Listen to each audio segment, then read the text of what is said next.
Olá, eu sou a Carla Benevides e este é o programa Argumento.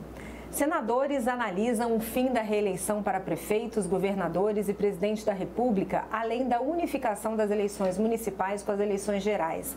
Uma proposta de emenda à Constituição nesse sentido está em discussão na Comissão de Constituição e Justiça e a gente conversa a partir de agora com o senador Marcelo Castro, do MDB do Piauí, que é o relator dessa proposta. Senador, obrigada pela sua presença. Prazer grande estar no programa aqui com você, Carla, mais uma vez. Que bom. Senador, hoje na Comissão de Constituição e Justiça houve muito debate e houve um consenso de todos os senadores que estavam lá sobre o fim desse instituto da reeleição. Por que é importante acabar com a reeleição, senador? Carla, isso é uma luta que eu venho desde que eu cheguei aqui como deputado federal há 26 anos. E hoje foi o dia que eu percebi assim um maior apoio. Eu estou muito feliz de ver, você acompanhou lá, todos os membros da Comissão de Constituição e Justiça, senadores e senadoras, que se manifestaram, todos se manifestaram favoráveis ao fim da reeleição. Há um consenso hoje na classe política, no Senado em especial, de que foi um equívoco, foi um erro, aliás, reconhecido pelo próprio autor, o primeiro beneficiário, que foi o Fernando Henrique Cardoso, que disse que foi um erro a instituição da reeleição no Brasil. Então, hoje, nós apresentei o meu relatório, a gente põe fim à reeleição para os cargos de prefeito, governador e presidente da República. Os cargos executivos, a gente não mexe com os cargos legislativos, vereadores, deputado estadual, deputado federal, senadores, continuam todos tendo o direito à reeleição. A proibição é só para os cargos executivos de prefeito, governador e presidente da República. Nós acreditamos que essa é a legislação mais importante que essa legislatura poderá fazer em favor do Brasil. As pessoas não têm ideia de quanto a reeleição prejudica a gestão pública. Você imagina, que eu gosto de dar o exemplo, Carla, um prefeito, por exemplo, vai eleito, vai nomear o seu secretariado, vamos supor, o secretário de Educação, que é sempre uma das secretarias mais importantes da administração pública, e que tenha um candidato, né, que é um professor emérito, respeitado, acreditado, né, no meio cultural, no meio social, né, no meio intelectual da cidade. Toda cidade sempre tem esse tipo de figura, mas que não tem votos.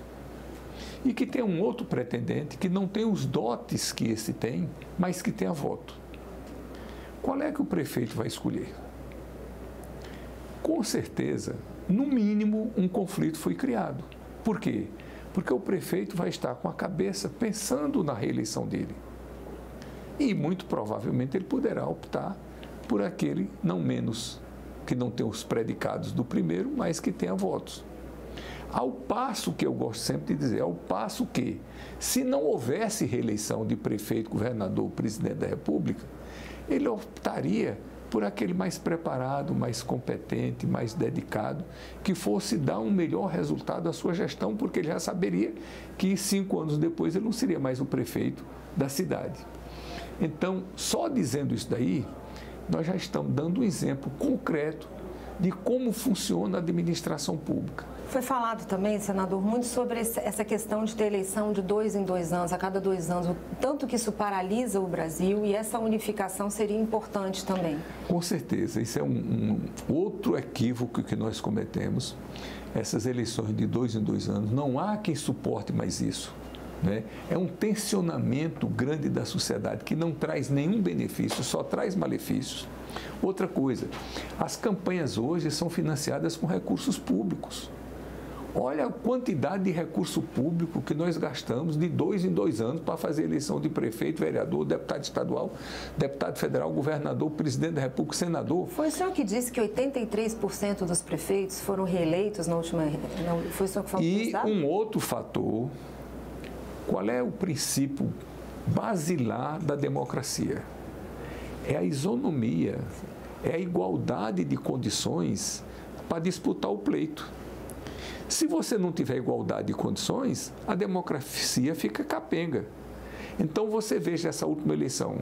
83% dos prefeitos que disputaram a reeleição no Brasil foram eleitos. Ou seja, praticamente todos foram reeleitos, salvo exceções.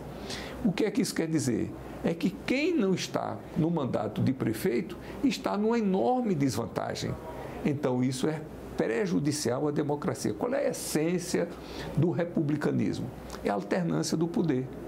Com a reeleição, grupos políticos estão se perpetuando no poder. Que a democracia veio, e o sistema republicano veio, exatamente para combater as monarquias, que havia, na época, a perpetuação de uma família, de um grupo político no poder. Se você perpetua um grupo e a reeleição favorece isso daí, é evidente que isso traz prejuízo. Agora, senador, para conseguir fazer essa unificação dessas eleições, né, e está previsto inclusive o aumento, a proposta é acabar com o fim da reeleição, mas um aumento no tempo do mandato desses cargos executivos, de 4 para 5 anos. E para conseguir unificar tudo isso, precisa mudar o tempo de todo mundo. Pronto. Explica para a gente como é que fica. É isso que nós estamos propondo, que os prefeitos que forem eleitos em 2028, eles sejam eleitos para um mandato de 6 anos, juntamente com os vereadores, para as eleições no Brasil coincidirem todas em 2034. Então, repara o ganho que vai ser isso daí.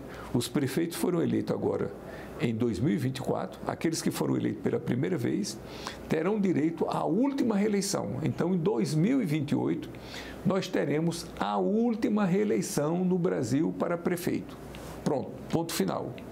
Aí sobra o quê? Governador, presidente da República, que vai ter a eleição agora em 2026, 2030, 2034. Então, o que é que nós estamos propondo?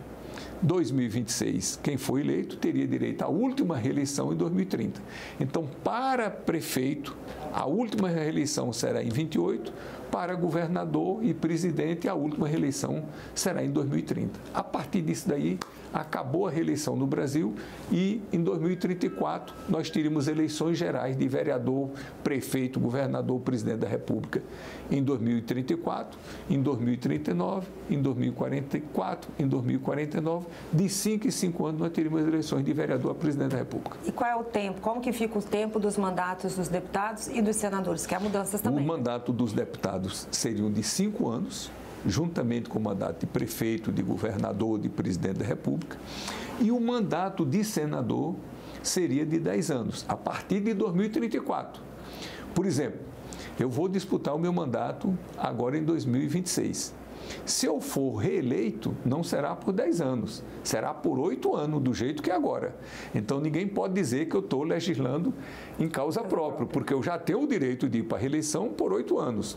Se a nossa PEC, o meu relatório for aprovado, continua do mesmo jeito. Eu serei reeleito, se eu for reeleito, serei reeleito em 2026 por 8 anos. Então, é assim que a gente acha que é a melhor maneira que vai funcionar. 2 pontos foram muito apontados na reunião da Comissão de Constituição e Justiça. Já que a reeleição o fim da reeleição é tão consenso, por que não se antecipar e fazer logo agora em 2026? E o outro foi o aumento no tempo do mandato de 8 para 10 anos no mandato de senador. É possível fazer alterações nesses 2 pontos que foram questionados? Carla, eu vejo assim, uma das preocupações que nós tivemos é não contrariar o direito adquirido, que isso é da Constituição. E também a expectativa de direito. Você imagina, o prefeito que foi eleito agora, em 2024, ele foi eleito com a expectativa de que em 2028 ele teria o direito a uma reeleição por 4 anos.